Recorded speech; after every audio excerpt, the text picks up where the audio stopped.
არის თუ არა შეშლილი პრეზიდენტი ტრამპი რასაკვირველია არა ამ თავით ვეგეთქვით ხიად რომ პრეზიდენტი ტრამპი შეშლილი არ არის. არის თუ არა ის ჯანმრთელობა შერყეული. მე გეტყვით რომ მიუხედავად ასაკისა ის ჯანმრთელობა შერყეული არ არის ნახეთ რამდენს მუშაობს ყოველდღიურად. აქვს თუ არა მას დემენციის ნიშნები ასაკიდან გამომდინარე შესაძლოა აქვს. იცის თუ არა მან გეოგრაფია საშუალოზე კარგად რასაკვირველია იცის ყოველ შემთხვევაში მან ნამდვილად იცის რომ ალასკა არის შეერთებული შტატების შტატი შეიძლება ბევრი სხვა რამ ეშლება მსოფლიო მასშტაბით მაგრამ ალასკა რომ შეერთებული შტატების შტატია ეს კი ნამდვილად იცის. ამის მიუხედავად ტრამპ მოზულეებმა ტრამპის კრიტიკოსებმა ტრამპს ვინც დასცინის იმ ადამიანებმა ტრამპის ვინც აკრიტიკებს იმ მომხიბლებმა ბოლო 24 საათის განმავლობაში 240 ჯერ კი არა 2400 ჯერ გაამახვილეს ყურადღება იმაზე რომ ტრამპმა არც გეოგრაფია იცის და საერთოდ მას აქვს დემენციის ის სტადია რომელიც მას პრეზიდენტად მუშაობის უფლებას არ აძლევს. რატომ თქვეს ეს ყველაფერი?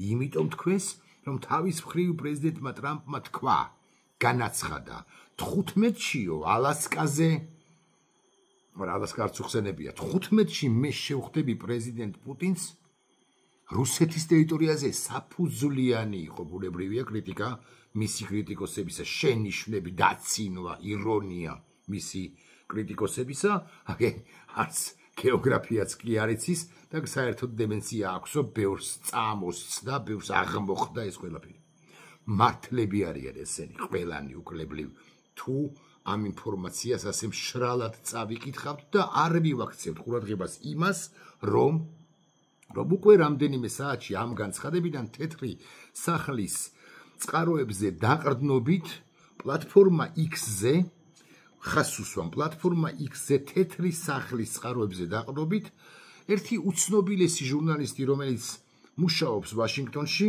და ამ ჟურნალისტს ქვია ალექს დრაუპოგლუ ავრცელებს ინფორმაციას იმის თაობაზე რომ ალასკაზე შეხვედრის შემდეგ პრეზიდენტები გადაინაცვლებენ რუსეთის ტერიტორიაზე. ცუდია ეს მე რომ მკითხოთ რასაკვირველია ცუდია.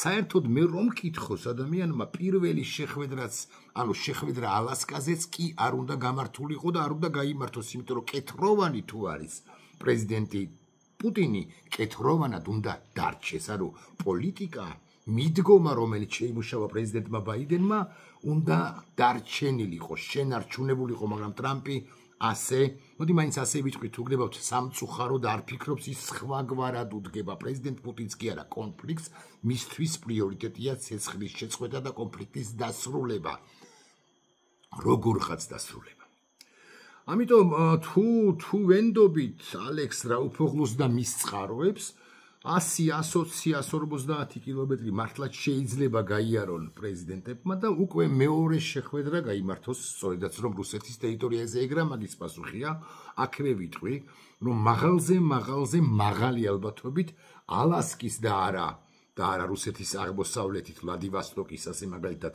ტერიტორიაზე გამართულ შეხვედრას კი არ დაესწრება პრეზიდენტი ზელენსკი როგორც ბევრი წერს კი არა ცოტა წერს ამის თაობაზე მაგრამ კი წერენ არამედ საერთოდ იქნება ალასკაზე რათა ადგილზე გაეცნოს ინფორმაციებს ამბებს ტრამპი პუტინის შეხვედრის თაობაზე და შედეგების თაობაზე ეს ძალიან საინტერესო ამბავი იქნება არც ის გამორიცხოთ რომ ალასკაზევე ტრამპი შეხვდეს ზელენსკის მანამდე და მერე ან მხოლოდ მანამდე მოკლედ ღმერთმა უწყის უსაინტერესო ესი პროცესია ფაქტია ახლა ბევრი ვარაუდობს და ბევრი ამბობს რომ ტრამპი დაემსგავსება ჩემბერლენს ბრიტანეთის პრემიერ მინისტრს რომელმაც პრაქტიკულად ღიად ჩააბარა ჩეხეთის სუდეტი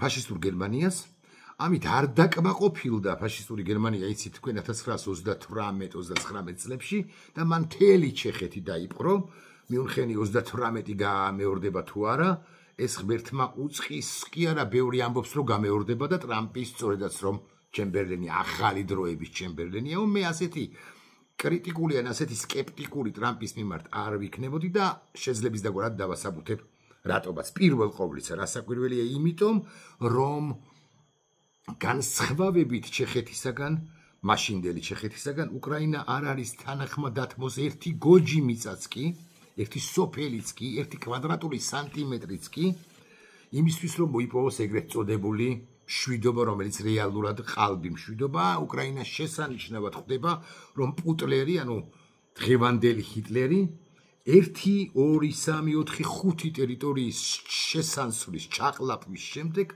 სულაც არ იქნება, სულაც არ მოიყორება და ის განაგრძობს დარჩენილი უკრაინის, ლვოვის, ოდესის, ხარკოვის, სუმის, კიევის,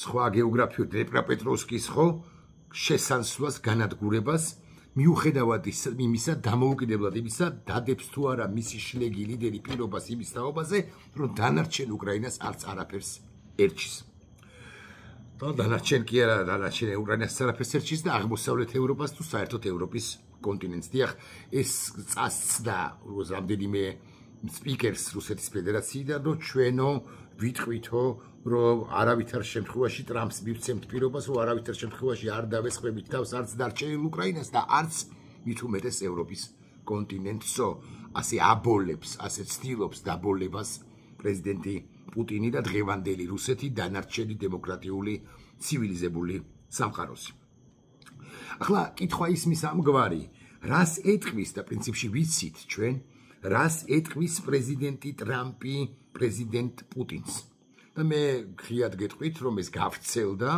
და ტრამპი ამბობს რომ მე ვლადიმერ პუტინს ვეტყვი რომ მან ომი უნდა დაასრულოს ეხლა განჭრიტოთ და გასპოილეროთ ხმამაღლა თქვა მე მაგრამ განჭრიტოთ მაღალზე მაღალი ალბათობით რა პასუხს დაახვედრებს აბა მე რა ვიცი მეორე მხრივ იმიტომ რომ იქ მუშაობს ფსბ იქ მუშაობს გრუ იქ მუშაობს ჩრდილოეთის საბჭო, იქ მუშაობს პრემიერ-მინისტრის აპარატი, პრეზიდენტის აპარატი, საგარეო საქმეთა სამინისტროს სხვა უწყებები და მე რა ვიცი საბოლოო ჯამში რა იქნება პრეზიდენტ პუტინის პასუხი თუ პასუხი ტრამპისადმი, მაგრამ განჭვრეტა ამისი კი გულახდილად გეტყვით საკმაოდ იოლია და პრეზიდენტი პუტინი ახლა სამწამიანი პაუზა უნდა გავაკეთო და მე გეტყვით რომ პრეზიდენტი პუტინი დათანხმდება.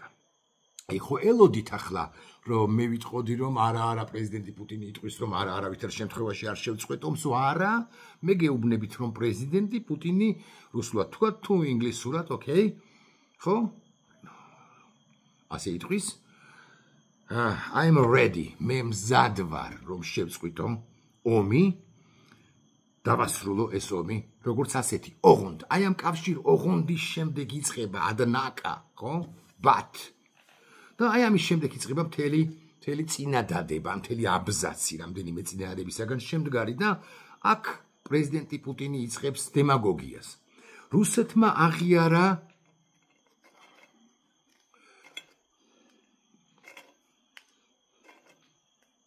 საკუთარ შემადგენლობაში აღიარა და მივარდა ყირიმი, ლუჰანსკი, დონეცკი ხერსონი და ზაპოროჟია. ამასთან ყირიმს ვაკონტროლებ 100%. არ მოვაკვირეთ თქვენის ნებართვით, ამიტომ მოვატეხ. დონეცკს ვაკონტროლებ 80% და ეს 20% უნდა დამითმოს, ეს თლიანი რეგიონია და უნდა დამითმოს ზელენსკიმ. ლუჰანსკს ვაკონტროლებ 90%-ით და 10% უნდა დამითმოს ზელენსკიმ. დნეპროპეტროვსკს, უკაცრავად ზაპოროჟიეს, მე ვაკონტროლებ 70%-ით და 30% უნდა დამითმოს ზელენსკიმ და ლუჰანსკს კი არა ხერსონს ვაკონტროლებ 50%-ით და ეს 50% უნდა დამითმოს ზელენსკიმ. პრეზიდენტ ტრამპს რომც უნდოდეს ამ კომპრომისზე წასვლა კი არა ომის დასრულება, მართლა რეალურად დასრულება, პრეზიდენტი ტრამპი ამაზე თანახმა ასაკვირველია ვერ იქნება და ვერანაირი ტერიტორიების გაცვლა დაბრუნება უпроსტად უკრაინის მხრიდან ვერ შედგება, ვერ მოხდება. პირველ ყოვლისა რასაკვირველია, იმიტომ რომ კვადრატულ სანტიმეტრსაც კი ართმობს უკრაინა რუსეთის სასარგებლოდ და არც დათმობს. აქედან გამომდინარე ჩემბერლენი ვერ იქნება იუნხენი 38 ალასკაზე თუ რუსეთში ვერ შედგება, მეთქი ამის თქმას ვცდილობ და მე მგონი კარგადაც გამოდის. სულ რომ უნდოდეს კვლავ ვიმეორებ ტრამპს ან პირებს, რომლებიც მეტნაკლებად დალაგებულნი არიან ტრამპის ადმინისტრაციაში, რუსეთის პრეზიდენტის ადმინისტრაციის წევრებთან, ასე მაგალითად ვითკოფს, რომ უნდოდეს ამგვარი საჭადრაკო კომბინა, ამგვარად ფაზლის დალაგება, ეს ფაზლი ამგვარად ვერ დალაგდება. ახლა მეორე და საინტერესო ამბავია, კიდევ რას ეთქვის ტრამპი პუტინს. ანუ პირველი რაცაც ეთქვის, ეს არის ვალოდიას შეწყვიტე როგორღაც ომიო და ვალოდია დათანხმდება პუტინის შლეგილიტერი, მაგრამ მე უკვე ისეთ პირობებს მოაყენებს და მოვაყოლებს, რომ ყველა შესანიშნავად მიხვდება, რომ მისი თანხმობა ომის დასრულების თაობაზე არის უბრალოდ ბლეფი და ტრამპი ამაში რასაკვირველია დარწმუნდება სულ ემოციურ ნიადაგზე, რომ წამოწდეს, რომ აგე ეს არის სწორი გამოსავალი, რაც არც წამოწდება და აქედან გამომდინარე მე არ ვიზიარებ ტრამპ კრიტიკოსების მოსაზრებას, რომ აი ჩააბარებს, ვერ ჩააბარებს. მით უფრო რომ სტრატეგიული უპირატესობა ზოგადად და ტაქტიკური უპირატესობა უკრაინის მხარესაა სამნახევარი წლის თავზე ამ ომიდან რუსეთი ვერ აღწევს SVO-ს ფარგლებში დასახულ მიზნებს. რუსეთს გაცილებით ნაკლები ტერიტორია აქვს ახლა ფართობით დაპყრობილი უკრაინისა, ვიდრე ჰქონდა მაგალითად მარტში 2022 წლისა. და შესაბამისად რუსეთი გასაკვირველია წინ მიიწევს, მაგრამ მიბობღავს, მიზლაზნება, ასე შეგვიძლია ვთქვა, 5 კილომეტრს თუ იღებს, 7 კილომეტრს თუ იღებს თვის განმავლობაში. წარმოუდგენელია, რომ რუსეთმა ომი ტაქტიკურ დონეზე ომში გაიმარჯვოს, რაც არ უნდა გააკეთოს, თუ მართლა ეხლა 17 ატომურ ბომბს არ ესვრის ლამის ყველას მთელ სოფლიოში და თუ ისვრის, რასაკვირველია 217-ს მიიღებს მოსკოვის თავზე და პეტერბურგის ტერიტორიაზე, თავის ერმიტაჟიანა და პუტინიანა, რასაკვირველია ამონადგურდება რუსეთი როგორც ასეთი. კარგით. განვაგრძოთ მსჯელობა თემაზე კიდევ რას ეთქვის ტრამპი პუტინს და აქ ვრცელდება ინფორმაცია, რომ შემდეგი შეხვედრა ვასწავლოთ, შემდეგი არის რომ პუტინი ჩვენს ქვეყანაში ჩამოდის და არა ჩვენ მის ქვეყანაში. ეს განცხადება ტრამპისა ერთგვარად ეწინააღმდეგება მისივე განცხადებას იმის თაობაზე, რომ მე ჩავალ რუსეთის ტერიტორიაზეო, თუ მაინც და მაინც აპირებს ვლადივოსტოკში ჩასვლას პრეზიდენტი ტრამპი. მნიშვნელოვანი რატომ არის ეს განცხადება? იმიტომ არის ეს განცხადება, რომ ტრამპი ამით მიანიშნებს, მე ვარ მასპინძელი. ეს არის დიპლომატიური გზამდგი, მე გკარნახობთ პირობებს, მე ყველაზე ძლიერი ვარ, მე მაგარი ვარ საერთოდაც და მე გკარნახობთ პირობებს, აგე ჩამოგიყვანეთ და ჩემი პირობებით ჩამოვიყვანე პუტინი და ჩემი პირობებით უნდა ითამაშოს მან, იმიტომ რომ მე ვარ პირველი ვიოლინო. შემდეგი პოინტი უგაცრავთ ამ სიტყვისთვის, შემდეგი შეხვედრა იქნება ზელენსკისა და პუტინს შორის, ან ზელენსკის, პუტინსა და ჩემს შორის. მინდა ორი ლიდერის შეხვედრა მოვაწყო, ამას ამბობს ტრამპი. ამაო და ფუჭია ეს, მანამ სანამ რუსეთი როგორც ქვეყანა არ დამარცხდება. არ მიაყენებენ, მას კუთხეში არ მიამწყდებენ და არ ეტყვიან, რომ აგე ეკონომიკურად ინგრევი. აგე სამხედრო თვალსაჩინო ინგრევი გვესმის, რომ ამბიციური ვებერთელა სახელმწიფო ხარ, მაგრამ ინგრევი. და პუტინი იტყვის თუ არა ამას, მე გეტყვით რომ არა. პუტინი არასოდეს აღიარებს საკუთარ ტაქტიკურ თუ სტრატეგიულ მარცხს და უმალ ტაბელურ იარაღს დაიხლის შუბლში და არ წავა ამ ამბავზე, ამ კომპრომისზე, ამ აღიარებაზე, ამ მარცხზე, ამ მარცხის აღიარებაზე. აქედან გამომდინარე ტრამპის ეს დაუფასოთ მას გულწრფელი სურვილი, რომ შეახვედროს ლიდერები ერთმანეთს, შლეგი და გმირი ერთმანეთს, ამაო და ფუჭი იმედია სხვაშორის. ამასთან დაკავშირებით ტრამპი იმასაც ამბობს, რომ ჩემი სურვილიაო, სადმე ოთახში ჩავკეტო ეს ორი ლიდერიო, შლეგი და გმირიო, არა ასე არ ამბობს, ეს ჩემი ინტერპრეტაციაა. მე ვამატებ ასე, მე ვაფასებ ასე, შლეგი და გმირი თუ ერთმანეთთან ჩაიკეტებიან ბნელ თუ ნათელ ოთახში და თუ მაინც და მაინც ისეთი ჩხუბი მოხდება ფიზიკური შეხლა შემოხლა, მე მგონი რომ გმირი გაიმარჯვებს, გმირი მოერევა მეთქი, მეც იქვე ახლო ვიდგებიო ეს რომ წარმოთქვა პრეზიდენტმა ტრამპმა ცოტა ჩაეცინა კიდეს, მე მგონი მასაც წაეფიქრა რომ მან ჩხუბი არ მოუვიდეს ამ ორი ქვეყნის ორ ლიდერსო. Შემდეგი პოინტი არის უმნიშვნელოვანესი კი არა, ძალზედ საინტერესო. ზელენსკის აქვს ნებართვა, ამბობს ტრამპი, ომის გასაგრძელებლად და ყველას მოსაკლავად. საინტერესო ზნარი, გასანადგურებლად შევცვალოთ თუ გნებავთ, მაგრამ მას სჭირდება ნებართვა ტერიტორიის გაცვლისთვის. გარკვეული ტერიტორიული გაცვლა იქნება არ დათანხმდება პრეზიდენტი პუტინი არანაირი გაცვლა გამოცვლას, იმიტომ რომ მას ჯერაც ჰგონია, რომ ომში იმარჯვებს. და ჯერაც გონია რომ ამ ატომურ ბომბს, ბირთვულ ბომბს, რომელიც მის ხელთა ამ ბომბის ჩამოგდებით ივაჭრებს კი არა და შანტაჟებს დანარჩენ მსოფლიოს ოღონდ. ოღონდ განსხვავებით ასე მაგალითად წელიწად ნახევარი 2 წლის წინანდელი პერიოდისაგან აღარ უშინდება, სულ უფრო აღარ უშინდება ცივილიზებული სამყარო ამ შანტაჟს და რუსეთის ამ შანტაჟს, იმიტომ რომ გონიათ კი არა იციან რომ პუტინი ამას ვერ გაბედავს. და სანამ გაბედავს ჩატარდება აუცილებლად სპეცოპერაცია მის წინააღმდეგ. მეთქი ამასაც გავბედავ და ვიტყვი, არა. ბევრი იტყვის რომ მოსკოვი დაცულია, ბევრი იტყვის რომ ვალდა ისა თუ სხვაგან პუტინი ბუნკერშია, ბევრი იტყვის რომ ორეული მართავს, ბევრი იტყვის რომ კიდე ერთი ორეული ხავს. ნამდვილი პუტინი, თუ მას ორეულები მაინც და მაინც ხავს, ნამდვილი პუტინი განადგურებული იქნება მანამ, სანამ ის ბირთვულ ღილაკს ესე არ არის, მაგრამ ასე რაღაცა ვიცით ხო? ასე გოგონია რომ ასე არის, ბირთვულ წითელ თუ მწვანე თუ წითელ მაღალი ალბათობით ღილაკს დააჭერს საკუთარ ქირქიან თითს. რუსეთს აქვს რამდენიმე სტრატეგიული ტერიტორია, სწორია, მართალია პრეზიდენტი ტრამპი, ვეცდებით ამ მიწების ნაწილი უკრაინას დაბუბრუნოთ. ამავე იქნება ცდილობა სურვილი კვლავ ვიმეორებ დაუფასოთ მას. შესაძლოა ეს ძალიან მნიშვნელოვანი პოინტია.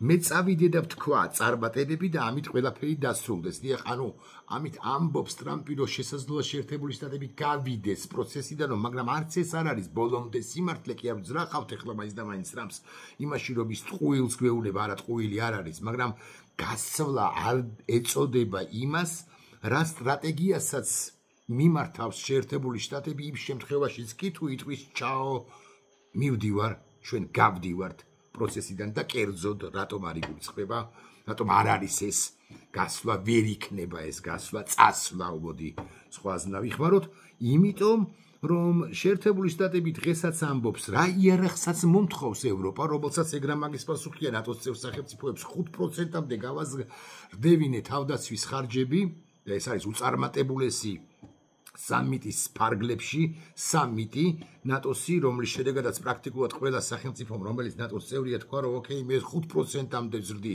თავდაცვის ხარჯებს და ეს არის წარმოუდგენელი წარმატება მათ შორის ტრამპისა და პირველ ყოვლისა ტრამპისა. შეერთებული შტატები იარაღს მიხიდის ნატოს წევრ სახელმწიფოებს და პირდაპირ კი არ მიეხმარება და ეხმარება უკრაინას, არამედ შუამავლების, ასე უნდა დავარქვა, სხვა ქვეყნების გამოყენებით, ხაზით, საშუალებით და ასე შემდეგ. აქედან გამომდინარე ეს მაინც ვერ ჩაითვლება შეერთებული შტატების გასვლად, რამდენადაც ამერიკული იარაღი იქნება უკრაინაში, შესყიდული ნატოს წევრი სახელმწიფოების, ევროპის და არა მხოლოდ ევროპის, კანადაც იყიდის სასაკვირველია, კანადის და ევროპის მიერ ეგრა მაგის პასუხია, რამდენი ხანი არ გაგიგიათ ტრამპისაგან, რომ კანადა უნდა იყოს 51 შტატი, ან რამდენი ხანი არ გაგიგიათ, რომ გრენლანდია უნდა იყოს ამერიკის შეერთებული შტატების შტატი შემადგენლობაში. ეს ისე გადახვევისთვის. შესაძლოა მე წავიდე, რუსეთი მებრძოლი ქვეყანაა, ეს ცოტა საინტერესო ესი ამბავია.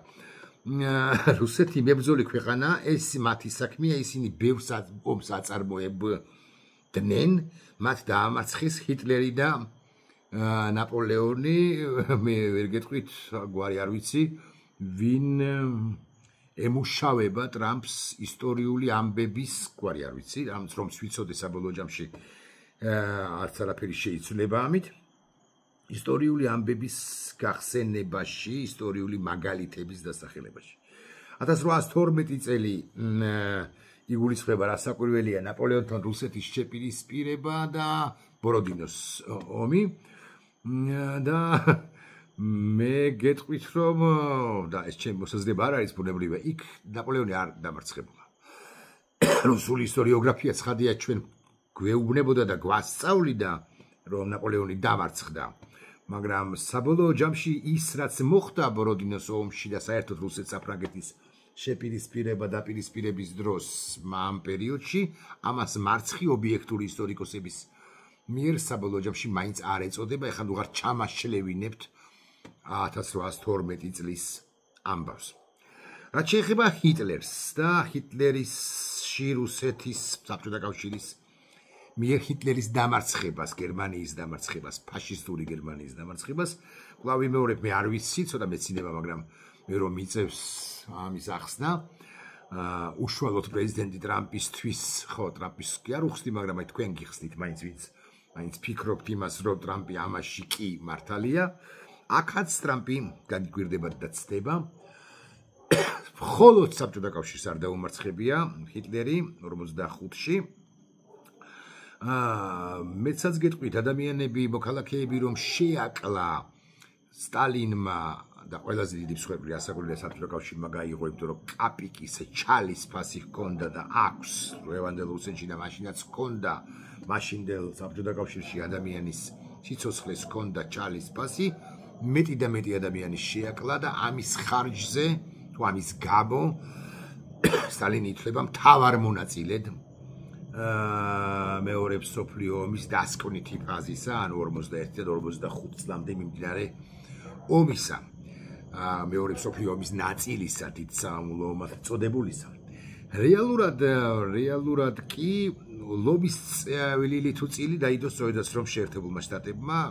მე ვისურვებდი ცხადია, რომ თქვენ იცოდეთ ეს, თორე ტრამპის ადმინისტრაციაში ვინც ისტორია იცის, ისინი მაღალი ალბათობით ტრამპს ოდესმე მაინც შეჰბედავენ და ეტყვიან, რომ დონალდ სხვაგვარად იყო. უზარმაზარი წვლილი დაიდო სწორედაც რომ რუზველტმა და უზარმაზარი წვლილი დაიდო სწორედაც რომ ბრიტანეთმა და ჩერჩილმა შეერთებული შტატებიდან ლენდლიზის პროგრამის ჩართვა რადღირს თუნდაც, რამაც განაპირობა ჰიტლერის, რამაც არსებითად განაპირობა ჰიტლერის დამარცხება. თავად შეერთებული შტატები როდის ჩაერთო ომშიო, ვინმე თუ იკითხავს, რასაკვირველია, ეს არის 51 წელი დეკემბრის დასაწყისი, იაპონიის საჰაერო ძალები თავს დაესხნენ ამერიკის შეერთებული შტატების წყნარი ოკეანის ფლოტს პერლ ჰარბორის ბაზაზე, კუნძულ ჰავაიზე. თავდასხმის შემდეგ ამერიკის შეერთებული შტატები ჩაება მეორე მსოფლიო ომში იაპონიის, გერმანიისა და იტალიის წინააღმდეგ. ხო, იტალიაზე გამახსენდა, რომ იტალიის დღევანდელი პრემიერ-მინისტრი ქალბატონი მელონი ის ძალიან ახლოა, ალბათ ყველაზე ახლო ყოფი პირია ევროპელი ლიდერებიდან პრეზიდენტ ტრამპთან და ის ძალიან გულმხურვალე ხარდამჭერია უკრაინისა და ისიც მოახდენს ზეგავლენას პრეზიდენტ ტრამპზე უკვე სამომავლო პოლიტიკაში. ახლა კიდევ ერთი ამბავი, პრინციპში ამოვწურეთ თემა ალასკაზე და ან შესაძლოა უკვე შემდგომ რუსეთში გასამართის შეხვედრების თაობაზე. მე გეტყვით, რომ ალასკის შემდეგ მაღალი ალბათობით შეხვედრა რუსეთში არც შედგება, თუ პრეზიდენტი ტრამპი დაინახავს, რომ პუტინი ისევ და ისევ მუცელ ამოუყორავია და მეტი იგრძნობს და დაინახავს და ზელენსკის იქვე იქნება მეთქი და ბუნებრივია მასაც დაეკითხება, შეიძლება არ არის ხლად ზუსტი სიტყვა, მაგრამ მასთან კონსულტაციასაც გაივლის თანახმად არის თუ არა ეს უკანასკნელი იმ შემოთავაზებებზე, რომლებსაც გაბედავს შლეგი მუცელ ამოუყორავი პუტინი. და მე მგონი რომ შესაბამისად რუსეთის შეხვედრა თუ ის მაინც დაგეგმილია აღარც შედგება. მოკლედ მე მგონი რომ ეს იქნება მაინც შეხვედრისთვის. კარგი თუ ცუდი, მე ვიბრძოლოთ ამ საკითხზე.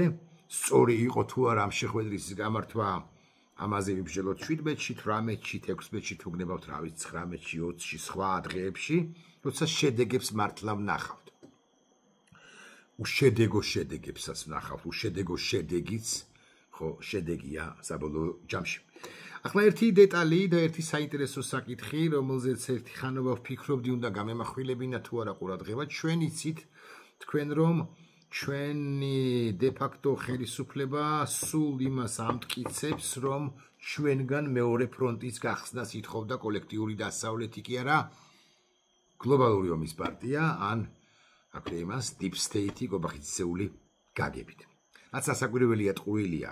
აქვე გეტყვით რომ უკრაინის ცალკეულ მაღალ ჩინოსნებს თავის დროზე მართლაც წასცდათ არასწორად კონტექსტიდან კი ამოგლიჯა ქართულმა ოცნებამ ყველა მათგანის განცხადება ამის თაობაზე, მაგრამ მაინც თუნდაც კონტექსტიც ყოფილიყო ამ ყველაფერში, დანილოვს ასე მაგალითად და ასე მაგალითად არახამიას ნათქვამი აქვთ რომ და კიდევ ის არესტოვიჩი როა ბოლოს რომ რუსეთის აგენტი აღმოჩნდა, მათ ნათქვამი აქვთ რომ ხო კარგი იქნება რომ და ასე შემდეგ რომ ნათქვამი აქვთ ვაღიარებ. მაგრამ ცალკეული მოსაზრებები უშიშროების საბჭოს ყოფილი მდივნისა დანილოვისა ან სხვა პირებისა, რომლებიც ხელისუფლებაში აღარ არიან მათი დიდი ნაწილი ყოველ შემთხვევაში, ცალკეული მოსაზრებები ვერ შეიძლება და არ შეიძლება ჩაითვალოს ოფიციალური კიევის ოფიციალურ პოზიციად, მით უფრო რომ პრეზიდენტმა ზელენსკიმ რაც მოვითვალე, მას შემდეგ სამჯერ 4-ჯერ გააკეთა უშუალოდ პრეზიდენტმა ზელენსკიმ გააკეთა განცხადება იმის თაობაზე, რომ საქართველოს მეორე ფრონტს არც არავინ სთხოვდა, არც არავინ სთხოვს და არც არავინ არ მოსთხოვს, იმიტომ რომ შესანიშნავად ხვდებიან, რომ რუსეთი ძალიან აგრესიული იქნება საქართველოს წინააღმდეგ და სადღაც ის გამარჯვებას მოიპოვებს და ყველა შესანიშნავად ხვდება, რომ რუსეთმა არსად არ უნდა მოიპოვოს გამარჯვება როგორც ასეთი. აქედან გამომდინარე ზელენსკის უფრო უნდა ვენდოთ, ვიდრე ირაკლი კობახიძეს ან დანილოვს თუნდაც, რომელსაც კვლავ ვიმეორებ ეს წასცდა, ოღონდ ეს დასავიწყებელი ამბავი. ახლა თუ ევროპელ ლიდერებზე ვილაპარაკებთ, ევროპელ ან ამერიკელ ლიდერებზე, ცალკეულ პოლიტიკოსებზე ან ეგრეთ წოდებულ deep state-ზე, რომელიც არ ჩანს, ეგრე მაგის პასუხია და ვერც ვერ დაგვისახელა, ვინ არის ეს deep state, მაგრამ გავარებოთ ამასაც თავი. საქართველოს ჩართვა ომში რუსეთის წინააღმდეგ არ შეიძლება აწყობდეს დასავლეთს ერთი მარტივი მიზეზის გამო სულ მინიმუმ. იმიტომ რომ კვლავ ეს თქვი კიდეც, მაგრამ გავიმეორებ, საქართველოს დაცვა დასავლეთს ძალიან გაუჭირდება და სადმე შექმნა პრეცედენტისა, რომ რუსეთი იმარჯვებს, ამგვარი პრეცედენტის სადმე შექმნა, უფრო რომ გავმართოთ წინადადება, დასავლეთისთვის არის მეტად არა მომგებიანი და არა ხელსაყრელი. აქედან გამომდინარე დასავლეთი ვერც და არაზდიდებით არ მოითხოვდა საქართველოსგან მეორე ფრონტის გახსნას და სად რუსეთის ტერიტორიაზე ვერც ხსნიდით და თუნდაც აფხაზეთის ან ცხინვალის რეგიონის მიმართულებით აქვე გავბედავ და ვიტყვი ერთს და 22 რამეს. მე არა ვარ მილიტარისტი, მე არა ვარ პირი, რომელიც ტერიტორიული მთლიანობის აღდგენაზე ყაბულ არის სწორედ თანახმარი, სწორედ შეიარაღებული დაპირისპირებით და იქ რაღაცა უბედურებისა და ომის მოწყობით. მე გონია რომ ჩვენ მშვიდობიანად უნდა შემოვიერთოთ ეს ტერიტორიები, როცა იქნება მაშინ, მაგრამ ისე ჩვენში დარჩეს და პირველად ვამბობ და პირველად თამამდები და გავბედავ და ვიტყვი რომ არც არავის უთქვამს ეს მოსაზრება, ან მე ყოველ შემთხვევაში არ მსმენია, ისე ჩვენში დარჩეს და თუ რუსეთი მოსუსტებულია გუდაუთაში, ოჩამჩილეში, სოხუმში, სადაც აქვს მას ბაზები. თუ რუსეთი მოსუსტებულია ჯავასა და ცხინვალში, სადაც აქვს მას ბაზები. თუ რუსეთმა მთელი თავისი რესურსი გადაისროლა უკრაინის მიმართულებით, საქართველოს შეიარაღებულ ძალებს სპეცოპერა სპეცნაზსა და აი სპეცნაზ ხალხს რო ებრძვის და ხარებას დროინდელ სპეცნაზს ან ხარებას პოსტხარებას სპეცნაზს და აგრეთვე შეიარაღებულ ძალებს ერთი სპეცოპერაცია რო ჩაეტარებინათ, რატომ არ იქნებოდა ეს ცუდი. ოღონდ კვლავ ვიმეორებ, როცა ჩვენ ვიცით აპრიორი რომ რუსეთი ამ ომში ვერ ჩაერევა და ის ისეთი მოსუსტებულია, რომ ისედაც უჭირს 2000 კილომეტრიანი ფრონტის ხაზის შენარჩუნება და მით უფრო შეუძლებელი იქნებოდა მისთვის ჩამოღწევა აფხაზეთამდე ან ცხინვალის რეგიონამდე ისე, რომ გამკლავებოდა ჩვენს ჯარს, რომელზეც ჩიქოვანიც კი ამბობს, რომ ნატოს სტანდარტების ჯარი გვყავს ჩვენო, ანუ ძალიან მაღალ დონეზე კარგად მომზადებულიო. არა, მე ომის კეთილსაკვირველი არც არავის არ მოუწოდებ, უბრალოდ ეს რაკურსიც ხომ არსებობს. თუ ტერიტორიული მთლიანობის აღდგენა შესაძლებელი იყო უხეშად 24 საათიანი ოპერაციით და რუსეთი ვერ ჩაერევოდა და აბა რას აკეთებს ან რიოხანაშვილის ან რას აკეთებდა ლილუაშვილის სუსი ქართველებს დაძდებდა, ვიცი რომ ქართველებს დაძდებდა, მაგრამ რა უნდა გაეკეთებიდა? უნდა მათ სწოდოდათ ინფორმაცია, რამდენად ჩაერევებოდა რუსეთი და რუსეთი მეც კი ვიცი რომ ვერ ჩაერევდა ისე თუ ჩვენ ვიქნებოდით ორიენტირებულნი, რომ 24 საათში მოვამთავრებდით ამ ოპერაციას. სხვათა შორის, ეგ რა მაგის პასუხია.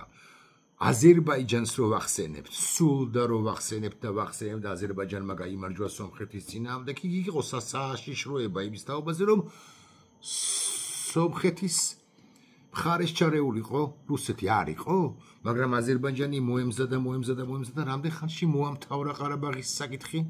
ხომ არ გამახსენებთ? აზერბაიჯანში ვინმეს უთქვამს ესეთი რაღაცა, რომ მეორე ფრონტი იხსნება თუ რაღაც მსგავსი, ან ომით არ უნდა დავიბრუნოთ, ჩვენი კუთვნილი ყარაბაღიო? ვინმეს უთქვამს ეს?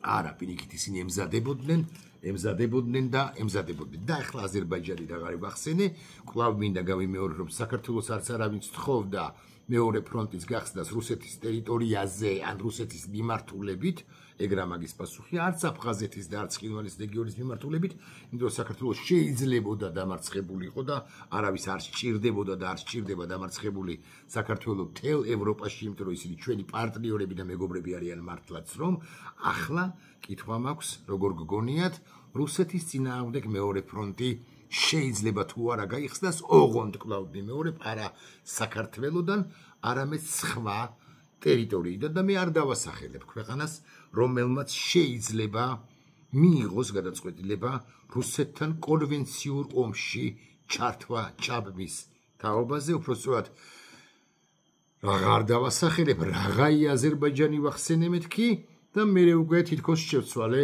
საკუთარივე სიტყვა, დიახ, აზერბაიჯანს გულისხმობ და ესეც იქნება სწორედაც რომ რუსეთის ბრალი თუ გამოისობით თუ რუსეთის მიზეზით, რომელიც აზერბაიჯანთან მიმართებაში არ ჩერდება და აზერბაიჯანის კუთვნილ ინფრასტრუქტურას იმ უკრაინაში, რომელსაც ისედაც ებრძვის, მაგრამ მეტნაკლებად მშვიდად, რომელიც არის ახლა, ბომბავს და ბომბავს იგულისხმება სოკარის კრიტიკული ხო ალბათ სწორი სიტყვა, ან სტრატეგიული ინფრასტრუქტურა, რომელსაც ფლობს აზერბაიჯანი და ამით გავეშდა და გაჯავრდა, ეგ რა მაგის პასუხია პრეზიდენტი ალიევი, რომელიც უკვე წარმატებულია, იმიტომ რომ მოხდა ვაშინგტონში ამ რამდენიმე დღის წინ და მე ვიტყვი ასე, გამობედავდა ვიტყვი, რომ თუ ასე განაგრძო რუსეთმა მუცელა მოუყორავმა ქვეყანამ, არა მხოლოდ უკრაინის, არამედ აზერბაიჯანის წინააღმდეგაც ესეთი აგრესიული პოლიტიკა არა დიდხნიან ომში, მაგრამ პატარ-პატარა ომუკებში, პატარ-პატარა ბრძოლუკებში შეიძლება აზერბაიჯანიც კი ჩაებას ამ კონფლიქტში, რომ ვიცოდეთ, მაინც ამ კონფლიქტში უკრაინის კონფლიქტს კი არ გულისხმობ, არამედ გაფართოვდეს უკრაინის კონფლიქტის ან კონფლიქტის რუსეთთან კონფლიქტის არეალი და რუსეთისთვის აზერბაიჯანიც კი უკრაინის არ იყოს ასე იოლად მოსანადირებელი ქვეყანა არ იქნება. აქვე ყაზახეთი ხო არ გაგახსენოთ, სხვებს და სხვებს, რომელიც თავის მხრივ სულ უფრო ხშირად აფიქსირებს ამბიციას თუ პრეტენზიას იმის თაობაზე, რომ ის თვითმყოფადი რუსეთისაგან დამოუკიდებელი სახელმწიფოა და ასეთი არის. კიდეც ასე რომ რუსეთს სტრატეგიულადაც ერხება და ტაქტიკურადაც მას პარტნიორი მხოლოდ ბიძინა ივანიშვილი და ლუკაშენკო ყავს ყოფილ საბჭოთა კავშირში, ყოფილი საბჭოთა კავშირის რესპუბლიკებში ესეთი 100%-იანი პარტნიორი, ყველა სხვადასხვა დოზით მისგან დასხლტომას ცდილობს.